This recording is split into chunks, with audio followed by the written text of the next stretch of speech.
Sir ତ ନାହିଁ, ତଥାପି ତୁମ ପାଇଁ ସାରି ଲେଖିଛି। 6 ବର୍ଷ ଧରି ତୁମକୁ ଭଲ ପାଉଛି ନୀରବ ହୃଦୟରେ। ସ୍ୱପ୍ନ ଦେଖିଛି ତୁମ ସହିତ ପ୍ରତିଟି ପ୍ରଭାତରେ। କିନ୍ତୁ ତୁମ ଘରେ ଅନ୍ୟ କାହାକୁ ଖୋଜୁଛି ସାଥୀ ଭାବେ।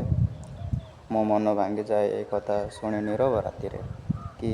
କିନ୍ତୁ ତୁମ ଘରେ ଅନ୍ୟ କାହାକୁ ଖୋଜୁଛି ସାଥୀ ଭାବେ।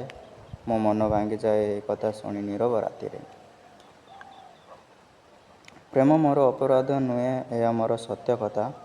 ପ୍ରେମ ମୋର ଅପରାଧ ନୁହେଁ, ଏହା ମୋର ସତ୍ୟ କଥା। ତମେ ଥାଅ ମୋ ଜୀବନର ସବୁଠୁ ଅଧୁରା କଥା।